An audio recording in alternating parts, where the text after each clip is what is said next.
अस्सलाम वालेकुम। आज हम आईपीओएस की डेमो वीडियो देखेंगे कि आईपीओएस सॉफ्टवेयर में रेस्टोरेंट के हवाले से क्या क्या फीचर्स हैं और उनको कैसे यूज़ किया जाता है। हम सॉफ्टवेयर को ओपन कर लेते हैं।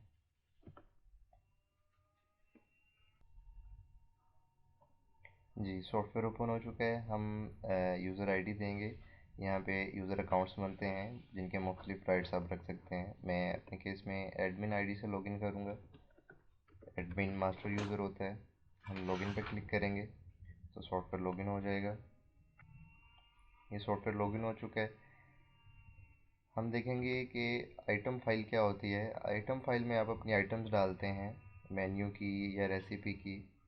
आप उनकी सेल प्राइसेस वगैरह मुहैया करते हैं कि सेल प्राइस वगैरह क्या है। आइटम फाइल में आप अपनी आइटम्स के रेजिमेंट जितना भी काम है आप उनकी लिस्ट तैयार करते हैं, वो बनाते हैं। कैटेगरीज़ में आप अपनी कैटेगरीज़ ऐड करते हैं। ये कैटेगरीज़ हैं कि आपकी क्या क्या मेन्यू की कैटेगरीज़ हैं। सूप, पिज़्ज़ा, बर्गर, तंदूर, कढ़ाई, ईच एंड एवरीथिंग आपके मेन्यू के हिसाब से वो आपकी कैटेगरीज़ में आ जाता है। ये सप्लायर है। सप्लायर में आप अपने वेंडर्स ऐड करते हैं जो आपको स्टॉक प्रोवाइड करते हैं। उनके ओपनिंग बैलेंस और क्लोजिंग बैलेंस आप मैनेज कर सकते हैं। परचेज़ में आप अपनी परचेज़ डालते हैं कि परचेज़ आपको क्या क्या कब कब कितना कितना परचेज़ हुआ है। ये हम एक परचेज़ ओपन कर सकते हैं। इसमें ये परचेज़ डली हुई है कि ये 2 kg चीज़ आई है। तो आप अपनी इन्वेंट्री को मैनेज करने के लिए परचेज़ ऐड करते हैं। हम नेक्स्ट रेसिपी देखते हैं कि रेसिपी क्या है। ये रेसिपी मॉड्यूल आईपीओएस सॉफ्टवेयर के अंदर मौजूद है जो आपकी फूड कॉस्टिंग मुहैया करता है और आपका मार्जिन भी मुहैया करता है। रेसिपी में आप अपनी आइटम्स की रेसिपी डालते हैं। ये आपका मेन्यू आ रहा है। मेन्यू की आइटम्स आ रही हैं, उसमें ये रेसिपीज़ ऐड हुई हुई हैं कि ये एक आइटम है बीफ चीज़ नान। इसमें नमक कितना यूज़ हो रहा है, अंडे कितने यूज़ हो रहे हैं, कुकिंग ऑयल कितना यूज़ हो रहा है। तो आप इस तरह अपनी सारी आइटम्स की रेसिपी इसमें डालते हैं, सारे इंग्रेडिएंट्स। तो आपको उसकी रेसिपी की कॉस्ट पता चलती है कि इसकी कॉस्ट क्या है। नेक्स्ट हम पॉइंट ऑफ सेल देखते हैं कि इसमें सेल कैसे की जा सकती है। ये पॉइंट ऑफ सेल का विंडो है। यहाँ पे आपकी कैटेगरीज आ रही हैं कि आपने सूप सेल करना है, पिज़्ज़ा सेल करना है, बर्गर सेल करना है। आप सूप ओपन करेंगे तो यहाँ सूप की आइटम्स आ जाएंगी।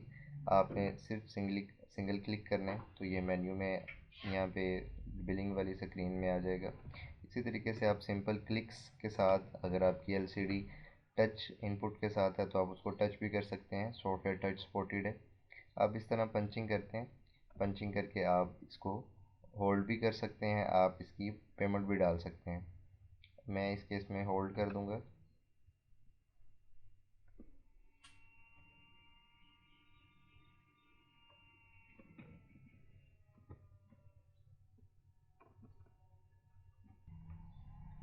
आप बिल को होल्ड कर देंगे तो वो KOT kitchen order taking slip निकालेगा प्रिंटर से। इस तरह मैं आपको दिखा देता हूँ।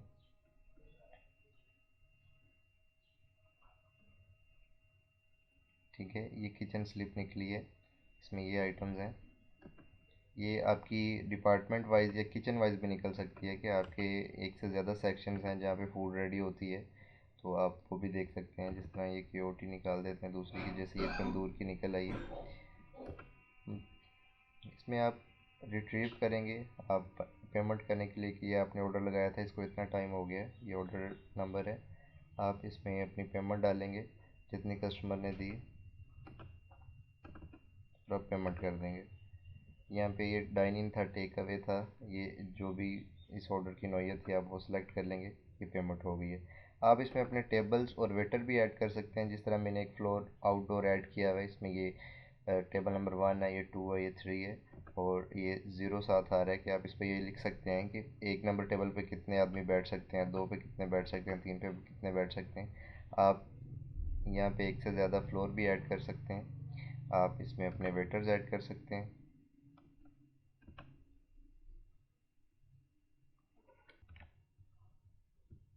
आपके वेटर आ रहे होंगे यहाँ पे सारे कि आपका कौन सा वेटर है। आप उस पर उसको सिलेक्ट करके आप फिर पंचिंग करेंगे तो उसके नाम का बिल निकलेगा और टेबल नंबर के नाम के साथ ही बिल आएगा। इसमें डिस्काउंट आप दे सकते हैं, रुपीज़ में भी दे सकते हैं, परसेंटेज में भी दे सकते हैं। आप इसमें होम डिलीवरी का डाटा डाल सकते हैं, कस्टमर का डाटा डाल के सेव कर सकते हैं। इसमें रेस्टोरेंट के हवाले से सारी चीज़ें मौजूद हैं। हम पॉइंट ऑफ सेल को एग्ज़िट कर देते हैं। हम इसमें कुछ रिपोर्ट्स के हवाले से आ जाते हैं कि रिपोर्ट्स की क्या क्या हैं इसमें। हम अभी डेली सेल रिपोर्ट देख लेते हैं कि अभी हमने जो सेल की है वो कितने की है। हमने अभी ये 1299 रुपये की सेल की है। आप इसमें सेल चेक कर सकते हैं, अमाउंट वाइज भी, आइटम वाइज भी सेल चेक की जा सकती है। आप ये भी देख सकते हैं कि आपकी आइटम्स कौन कौन सी आइटम्स आपकी सेल हुई हैं। ये हमने ये आइटम सेल की हैं, ये उसका ग्रैंड टोटल दे रहे हैं और क्वांटिटी दे रहे हैं। आप रेसिपी कंजम्पशन चेक कर सकते हैं कि आपने अभी तक जो सेल की है सुबह से लेके अभी तक या रात तक, उसमें रेसिपी क्या क्या कंज्यूम्ड हुई है। इसमें इन आइटम्स की रेसिपी नहीं डली हुई, रेसिपी स्ट्रक्चर नहीं डला हुआ, तो उसने आपको नहीं दिखाया, अदरवाइज़ ये दिखाता है। आप इसमें कस्टमर वाइज भी सेल निकाल सकते हैं। इसमें डेली के अलावा आप अपनी प्रीवियस सेल भी निकाल सकते हैं, उसको भी आप आइटम वाइज और कैटेगरी वाइज जिस तरह मर्ज़ी निकालना चाहे निकल सकती है। आप डेट सेलेक्ट करते हैं और एक मखसूस टेन्योर के मुताबिक आप उसको देख लेते हैं। आप स्टॉक पोजीशन भी इसमें चेक कर सकते हैं कि आपकी जो इंग्रेडिएंट्स आइटम्स हैं उनमें क्या क्या अभी कितना कितना पड़ा हुआ है। उस सिलसिले में आप यहाँ पे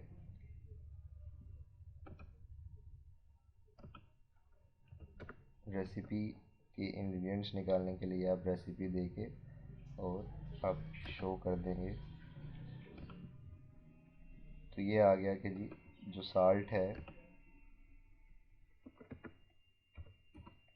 जो साल्ट है वो इतना पड़ा है, सोया सॉस इतनी पड़ी है। आप सारा इसमें अपनी वैल्यू भी देख सकते हैं और उनकी इन हैंड क्वांटिटी भी देख सकते हैं कि कितना कितना पड़ा है। ये लास्ट परचेजेस भी बताता है कि लास्ट इनकी जो परचेजेज हैं वो इस वाउचर नंबर के अगेंस्ट इस डेट को हुई थी, और यहाँ पे आपकी टोटल वैल्यू बताता है कि इतनी वैल्यू की आपकी इन्वेंट्री पड़ी हुई है। इसमें ऑडिट भी मौजूद है, आपने अगर ऑडिट करना हो तो आप ऑडिट डाल सकते हैं। आप मंथली या जब भी अपनी स्टॉक टेकिंग करके इसमें ऑडिट डालना चाहें तो आप इसमें ऑडिट डाल सकते हैं अपने इंग्रेडिएंट्स आइटम्स का। आप स्टॉक की एडजस्टमेंट्स भी डाल सकते हैं कि कोई चीज़ ज़ाया हो गई है लेकिन सिस्टम में आ रही है तो उसकी एडजस्टमेंट भी डाली जा सकती है। ये डैशबोर्ड है। डैशबोर्ड में ब्रीफ सी रिपोर्टिंग होती है।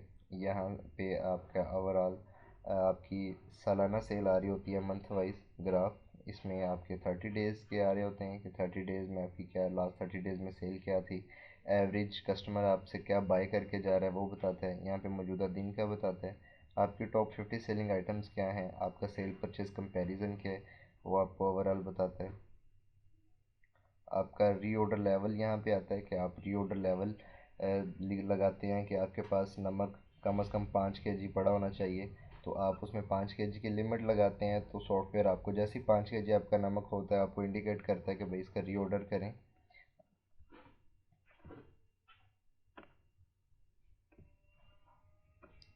कैटेगरी की सेल इसमें आपको शो होती है कि आप किस किस कैटेगरी की क्या क्या कितनी कितनी सेल हो रही है, और भी बहुत सी रिपोर्ट्स हैं इसमें। ये ब्रीफ सा डेमो वीडियो है आईपोज का। इसके अलावा आपकी जो क्वेरी है वो आप रब्ता कर सकते हैं। हमारे पास टैब भी अवेलेबल हैं। टैब की एप्लीकेशन आपके जो वेटर्स के हाथ में होते हैं ऑर्डर टेकिंग के लिए,